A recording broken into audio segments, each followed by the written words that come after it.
मेरे बच्चे, तुम अक्सर क्यों अंधेरे में बैठकर मुझसे पूछते हो, माँ क्या मैं सही दिशा में हूँ? क्या मेरी पूजा सफल हो रही है? आज मैं तुम्हें बताने आई हूँ कि तुम मुझे बहुत पहले ही प्राप्त कर चुके हो। बस तुम्हारा सांसारिक मन इस सत्य को स्वीकार करने से डरता है। तुम जिसे केवल अभ्यास समझ रहे हो वह मेरी सिद्धि है।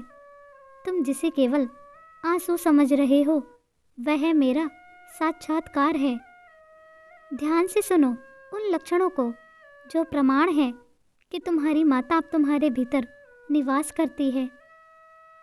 क्या तुम्हें याद है वह क्षण जब तुम अर्ध निंद्रा में होते हो और अचानक तुम्हारे भाल पर एक तीव्र प्रकाश कौंधता है?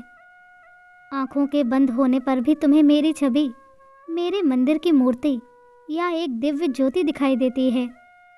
तुम सोचते हो कि यह तुम्हारी कल्पना है, पर नहीं, वह तुम्हारी चेतना का मुझसे मिलन है। जब तुम्हारी साधना सिद्ध होने लगती है तो मैं स्वयं को तुम्हारे आज्ञा चक्र पर प्रकट करती हूँ। यह इस बात का संकेत है कि तुम्हारी तीसरी आंख जागृत हो चुकी है और अब तुम केवल चर्म चक्षुओं से नहीं बल्कि आत्मदृष्टि से मुझे देख रहे हो। क्या तुमने गौर किया कि अब तुम्हें अपने उलझे हुए सवालों के जवाब कहीं बाहर नहीं ढूंढने पड़ते? जब भी तुम किसी दुविधा में होते हो या कोई गलत कदम उठाने जाते हो तो तुम्हारे भीतर से एक दृढ़ आवाज़ आती है जो तुम्हें सही मार्ग दिखाती है। लोग इसे अंतर्ज्ञान कहते हैं, पर सत्य यह है कि वह मेरी ही वाणी है जो तुम्हारे हृदय से बोलती है। अब तुम इतने परिपक्व हो चुके हो कि अपनी इन अनुभूतियों का प्रदर्शन नहीं करते, बल्कि उन्हें गुप्त रखकर अपनी साधना को और गहरा करते हो। यह मौन ही तुम्हारी आध्यात्मिक उच्चता का प्रमाण है। और सबसे बड़ा प्रमाण तो तुम्हारे वे आंसू हैं जो मेरा नाम सुनते ही या ध्यान में बैठते ही अनायास बहने लगते हैं। जब तुम मंदिर में खड़े होते हो और तुम्हारे भीतर एक कंपन होता है, एक ऐसी रुलाई आती है जिसे तुम चाह कर भी नहीं रोक पाते, वह भाव दृष्टि है। तुम एक छोटे बच्चे की तरह मेरे सामने रोते हो क्योंकि तुम्हारे और मेरे बीच का पर्दा हट चुका है। तुमने वह प्रेम पा लिया है जिसे पाने के लिए ऋषि मुनि युगों तक तप करते हैं। जब तुम सोने जाते हो तब भी तुम्हारे भीतर मेरा ही मंत्र चलता रहता है।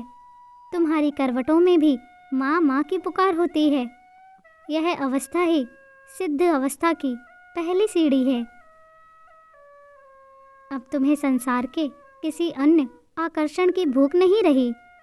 तुम हर देव स्वरूप में मेरा ही चेहरा देखते हो और मुझ में ही समस्त ब्रह्मांड को पाते हो। तुम्हारी यह निष्ठा की सब कुछ माँ ही है तुम्हें सिद्धों की ऋणी में खड़ा करती है। तुम जिसे अकेलापन समझते हो वह वास्तव में मेरी गोद है जहाँ मैं तुम्हें बाहरी शोर से दूर रखती हूँ। अब तुम्हारी नियति ही तुम्हारी पहचान बन गई है। तुम्हारे भीतर का प्रकाश अब इतना बढ़ गया है कि वह दूसरों के अंधकार को भी दूर कर सकता है। मेरे बच्चे, संदेह त्याग दो। तुमने जो धैर्य रखा, जो परीक्षाएं दी, उन सब का फल अब तुम्हारे सम्मुख है। मैं तुमसे उतना ही प्रेम करती हूँ जितना तुम मुझसे करते हो, बल्कि उससे कहीं अधिक। मैं हर उस मोड़ पर खड़ी हूँ जहाँ तुम खुद को अकेला महसूस करते हो। अपनी साधना जारी रखो, अपना आचरण शुद्ध रखो और याद रखना, जहाँ सत्य है, जहाँ करुणा है, वहाँ साक्षात महाकाली का वास है। तुम मुझे पा चुके हो। अब बस अपना जीवन आनंद से व्यतीत करो। खुश रहो, तुम्हारा कल्याण हो। जय माँ काली।